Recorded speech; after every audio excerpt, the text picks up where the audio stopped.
Hi everyone, welcome back to the class. Today is May 17th, 2021. Our seventh session, seventh class, seventh week. Last week, I saw most of you have done your midterm.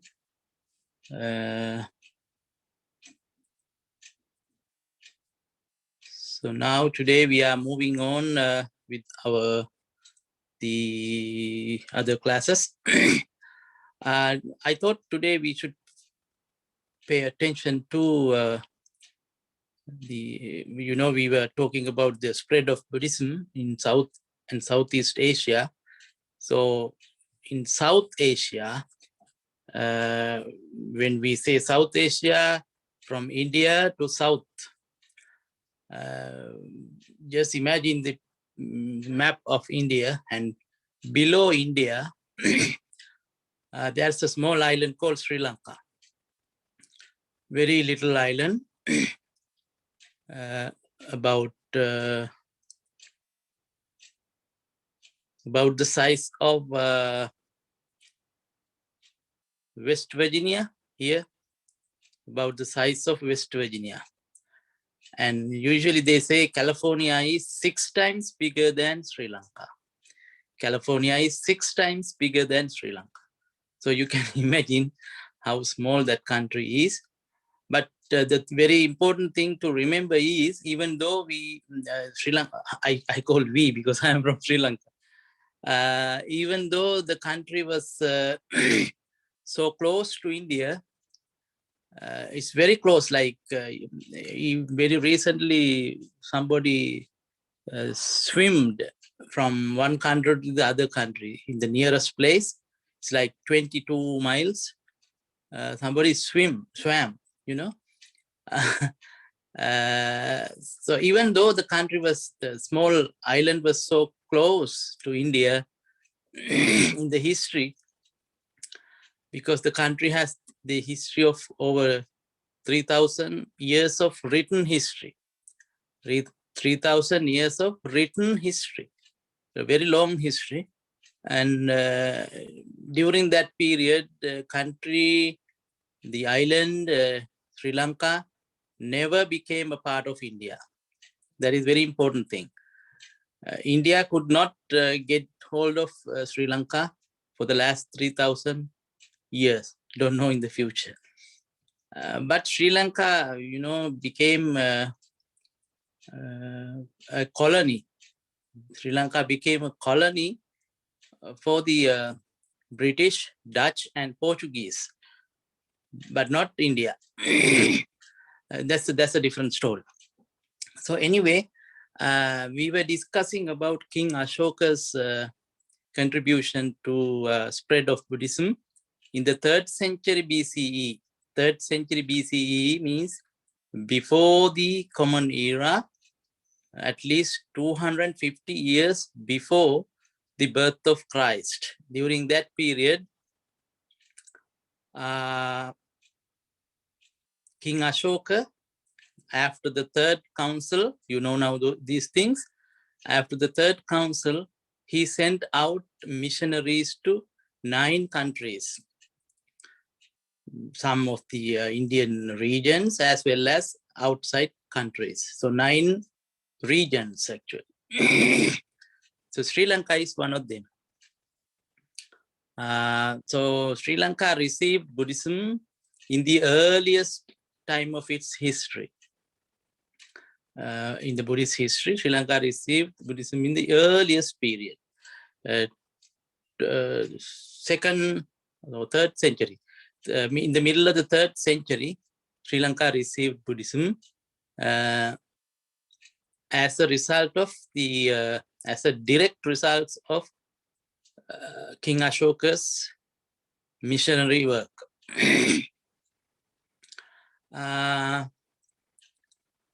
And the very important thing again is Sri Lanka, the missionaries sent to Sri Lanka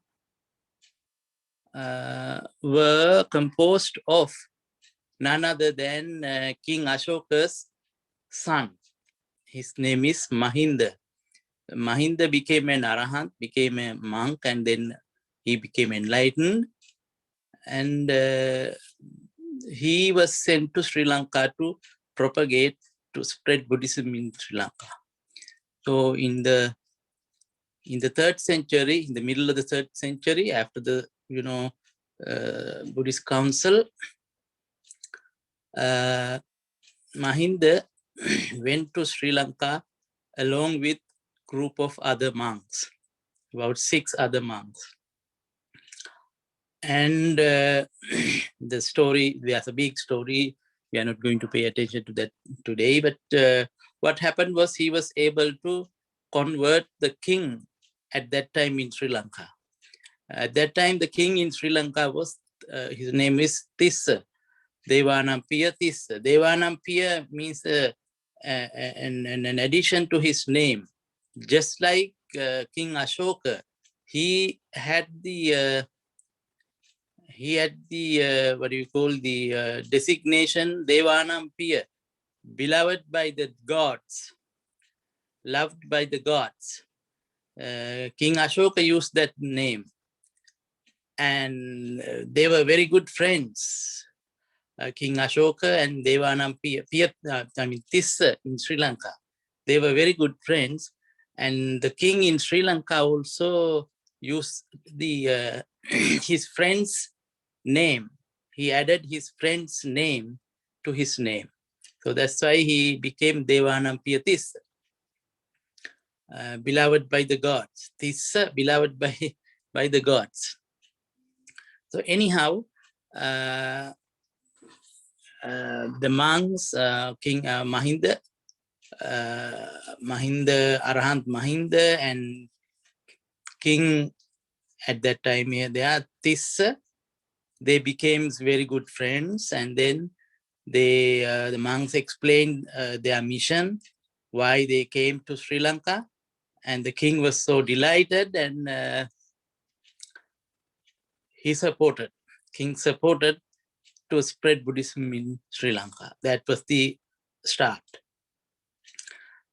Little while later, about 5-6 months later, another person came to Sri Lanka from India. That was King Ashoka's daughter. King Ashoka's daughter is Sangamitta. She became a nun, Buddhist nun, and she brought a precious thing to Sri Lanka. That precious thing was, when the Buddha attained enlightenment at Bodh Gaya, there was a tree behind him, Bodhi tree. Under the tree, Buddha attained enlightenment. You have read these things. That a branch of a sapling of that tree, she brought to Sri Lanka, and the king accepted it as a sacred gift. As a sacred gift, because it is coming from the tree under which the Buddha attained enlightenment. So it was so precious, and even today, believe me, even today, that tree is in Sri Lanka. Over 2,000, I would say about 2,400 years at least, 2,400 years, that tree has been in Sri Lanka in a sacred place, and people consider it, all the Buddhist world, they consider it as a very sacred place, very sacred tree, and they pilgrimage, they go for blessings and all kinds of things. So what I want to say is that now Sri Lanka was lucky in a way, being in the very proximity, very close place to India. Sri Lanka was very lucky to have those things, and the king's own son and daughter, they were able to convert Sri Lanka to Buddhism. So the king supported wholeheartedly, and then monasteries were built in Sri Lanka, pagodas and temples and many other things. So one of the big monastery that was built in Sri Lanka was called Mahavihara. Maha means great, right? Mahayana, remember? Mahavihara means temple, monastery. So Mahavihara became, in the later centuries, it became the seat of monastic education, not just for Sri Lanka, for the whole Southeast Asia. Prominent monks there, they were able to, it was a big library, actually. Later, in the 5th century, monks came from India to learn Buddhism, because the books were preserved in that library. The monks there, they were well educated. They had a very good reputation. All over Asia, all over South Asia, there was a very good reputation for that monastery. So today, if you go to Sri Lanka, you see the remains of the monastery, a very huge place, big place. You can see the remains, the archaeological remains. And then during the later years, later centuries, all the kings, the beautiful thing is that without the support of the state, without the support of the head of the government, Buddhism cannot survive. So Buddhism became a good religion with the support of the state. So the kings usually supported in Sri Lanka. Most of the kings, there were some who opposed it, but many supported Buddhism. With their support, Buddhism flourished in Sri Lanka. And in the 1st century, so after 250 years later, the introduction of Buddhism to Sri Lanka, you saw in earlier that Tripitaka, the 3 baskets, it was put into writing, committed to writing in Sri Lanka. So these are very historical things. Nowhere in the world they have the written Tripitaka, but in Sri Lanka, the monks put that into writing with the help of the king, the government. So that was also a very big event. And then the other very important thing is in the 5th century, a very prominent monk came to Sri Lanka from India. His name is Buddha Gosa. Buddha Gosa, he is very famous in Theravada circles, Theravada Buddhism. And he translated all the Sinhalese, Sri Lankan language is called Sinhalese, all the Sinhalese commentaries into Pali. Very gigantic task. He did, staying at the Mahavihara monastery, he studied them and then he translated them into Pali language, because Pali was the language in India and the other Buddhist world. That was a very big task. Even today you find those books. And then also a very big monastery, not a monastery, pagoda. You know what a pagoda is, a monumental construction containing the relics of the Buddha. Even today you can see, if you happen to go to Sri Lanka, it's called Ruanvelisaya, the golden pagoda in Sri Lanka, huge pagoda constructed in the around the 1st, 2nd centuries in this history. So it's also there. And the other sacred place was, as I told you, where the Bodhi tree was planted. All these were in Anuradhapura, ancient city of Sri Lanka. Anuradhapura was, at that time, Anuradhapura was the capital of Sri Lanka. The king's palace and all those things were there. So everything was centered around Anuradhapura. There were huge, unbelievable monuments. Even today you can see them. So the big pagoda, great monastery, and sacred Bodhi tree, all these were in the same vicinity, around the same area in that city. And many other archaeological remains now prove that there were even hospitals for monks and nuns. They were able to build those things at that time. That means Sri Lanka was very, very sort of developed country at that time, even though today it's a poor country. And now there were two say, and the other, if you look at the history of Sri Lanka in the 5th century, again in the 5th, around 6th century, another precious gift, another precious thing came to Sri Lanka from India. That was not a king's gift, but somebody for the protection, they brought the tooth relic of the Buddha, very precious thing. One of the tooth of the Buddha, they brought it to Sri Lanka, and the king accepted it, and it is there even today.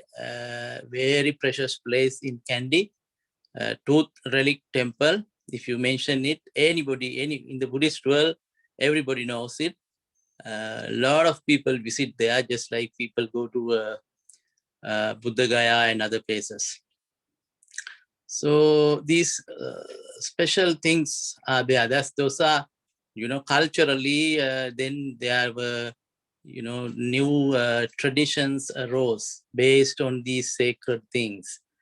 To safeguard all those sacred places, they had to, organize things. Even today.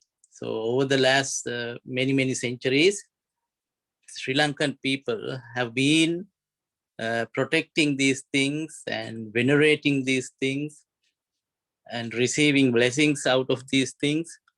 That is one part. And the other important thing with regards to Sri Lankan Buddhism is, it is from the very beginning, it is Theravada Buddhism. King Ashoka supported Theravada. He sponsored this. He is the, in a way you can call, he's the guardian of Theravada Buddhism. So King Ashoka, with the King Ashoka's help, Theravada Buddhism flourished in Sri Lanka. And in later centuries, later in the sense, the 1st century and the 3rd century, 2 other monasteries were built in Sri Lanka, big monasteries, other than the Mahavihara, great monastery. 2 other big monasteries, Abhayagiri and Jetavana. Abhayagiri and Jetavana were a little bit associated with Mahayana Buddhism, they say. Not total Mahayana Buddhism, but they had some contact with Indian Mahayana schools, and so they were a little bit following the. They were influenced by Mahayana Buddhism. So usually in the Sri Lankan history, people talk about the 3 divisions from the very beginning.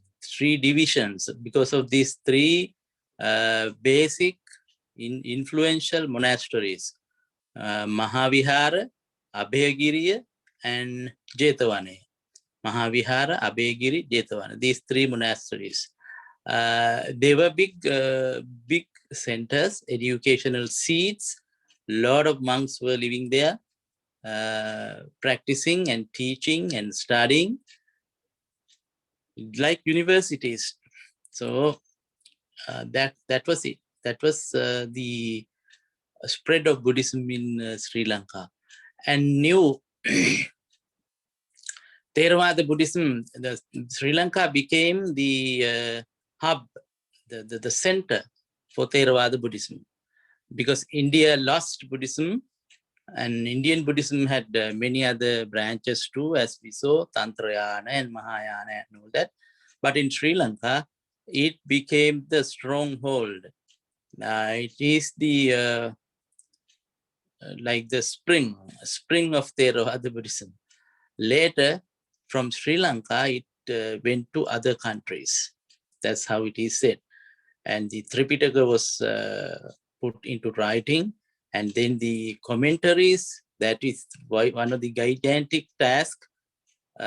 Even today, the scholars believe that because of the commentaries, you can easily understand what is said in the Tripitaka. So that was written in Sri Lanka. So it is Theravada. So all over the world, all over the Buddhist world, Sri Lanka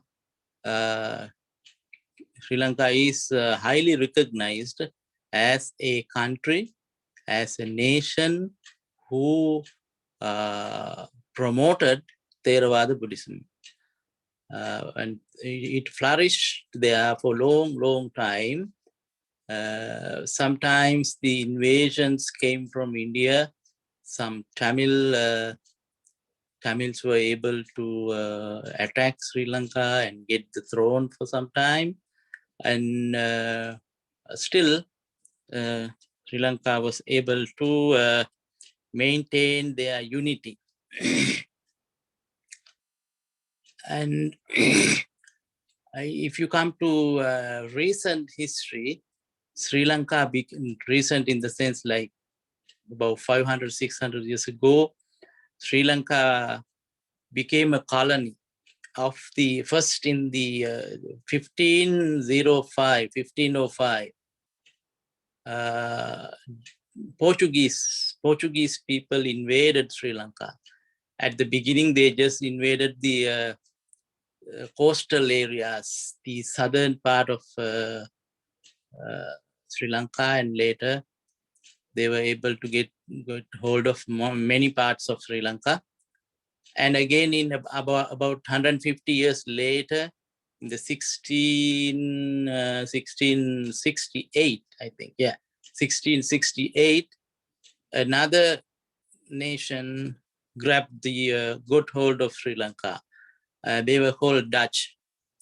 Dutch people are from Netherlands, Dutch. So we were under, Sri Lanka was under Portuguese and then Dutch. And after Dutch, about 150 years later again, English people, British, they conquered Sri Lanka and they were able to conquer the whole country. In 1815, Sri Lanka became a complete colony of British England. And so now remember, about 400, Sri Lanka regained the independence in 1948. So 1505 to 1948. How many years? You calculate, okay?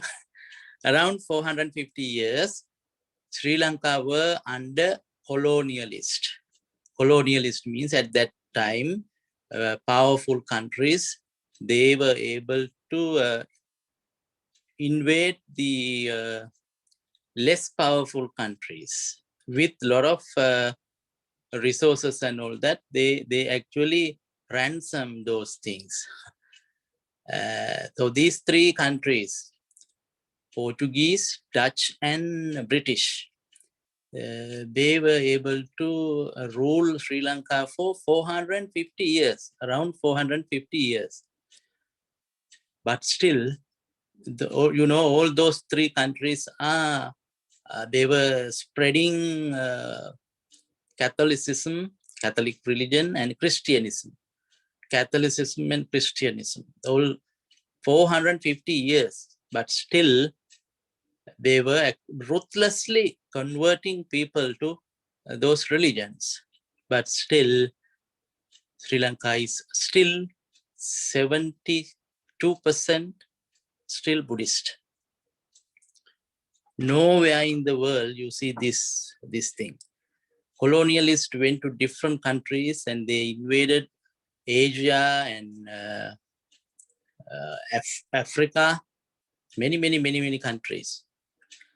But in all those countries, colonialists were able to convert the countries into their religion, whatever, Christianity or Catholicism. And even France invaded some countries and they were able to, convert those countries. But in Sri Lanka, this is something very important. In such a long period, 450 years, they were under the colonialist, but still they could not convert Sri Lankans to other religions. So some percentage, about 25-26%, they were able to convert, but not the whole. Majority still today are the Buddhist. That is something very important. And during this colonial period, Buddhism became so, they did not have the resources and in a poor state. Sometimes the whole country did not have enough monks to perform certain things, certain religious activities. And at that time, what they did was they had contact with the other Southeast Asian countries, Burma, Thailand, those countries. From there, support came. And in the history, in the 11th century also, we had a problem like that. Sri Lanka had a problem like that because of the invasions of the Tamil. Buddhism was in a very poor state. We lost we lost the Bhikkhuni order. Bhikkhuni order means nuns order. We lost it, and then we lost the bhikkhu, the monks order too.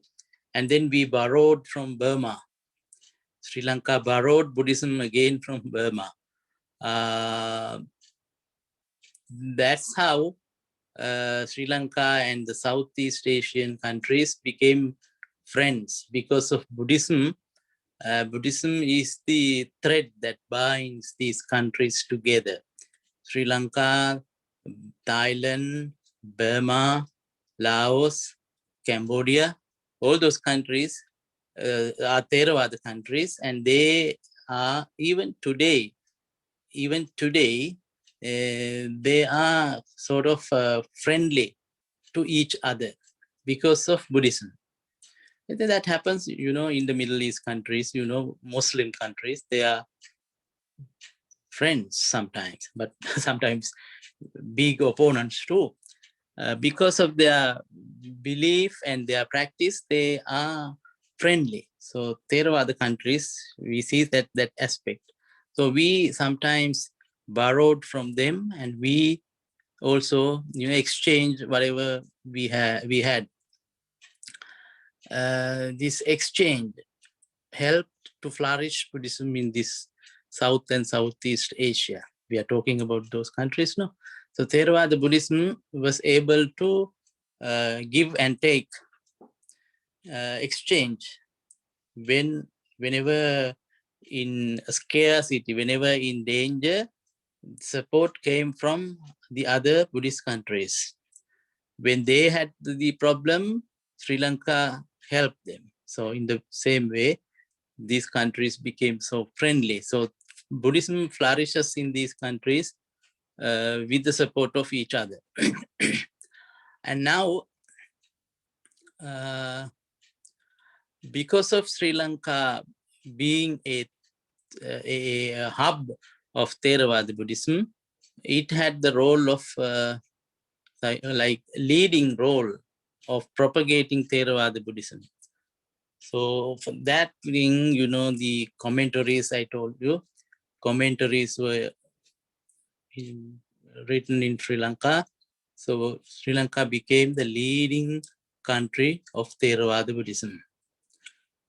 Even today, monks go all over the world from Sri Lanka to teach the Buddha's teaching and also meditation. Nowadays, you find in almost all the Western countries, monks from Sri Lanka teaching, practicing, and propagating, spreading Buddhism in different parts of the world. In the colonial period was very bad for Buddhism in Sri Lanka, but still revival happened in the 19th century. Yes, then because the British people were controlling in Sri Lanka, British officials, educated people, they studied Buddhism in Sri Lanka. That is one of the great things that happened out of colonialism. They studied Buddhism. They became so friendly with the Buddhist ideas, and Rhys Davids and other big scholars, they took the Tripitaka from Sri Lanka to England. In British libraries, they have the original books of Buddhism. We do not have them in Sri Lanka. So Pali Text Society was started in England, and the Tripitaka was translated into English by the British people, British officials who were working in Sri Lanka. So in that way, that is the sort of blessing in disguise. Even though Sri Lanka was under British, under colonial control, one of the blessings that it earned was that the hidden treasures of Buddhism, like the Pali, Tripitaka and all that, they became popular in the Western world since they took them to their countries and translated them and preserved them in a highly recognized way. Even today, if you happen to go to London, there you find in libraries, the original texts are preserved in museums over there. So that is one of the good aspect of colonialism. And also during the colonial period, some actually Americans, two Americans, Henry Steele Olcott and a lady from Hawaii, Helena Blavatsky. These people went to Sri Lanka in search of Buddhism, and they established a very well organized organization called Theosophical Society. They were the members of that Theosophical Society. In Sri Lanka, they studied Buddhism, and they were converted to Buddhism. They were able to revive Buddhism because Buddhism was in a very bad shape after colonial period. So they gave some life back to Buddhism, organized certain things. They started Buddhist schools and also Sunday schools and all that. With that, Buddhism a little bit gained the life back.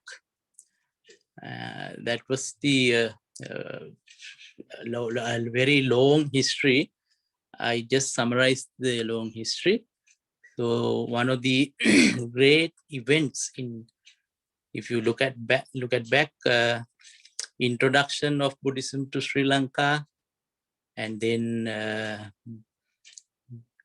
getting the sacred Bodhi tree and the tooth relic, and building the big monastery, Mahavihara, and great stupa. Stupa means pagoda, the monumental place.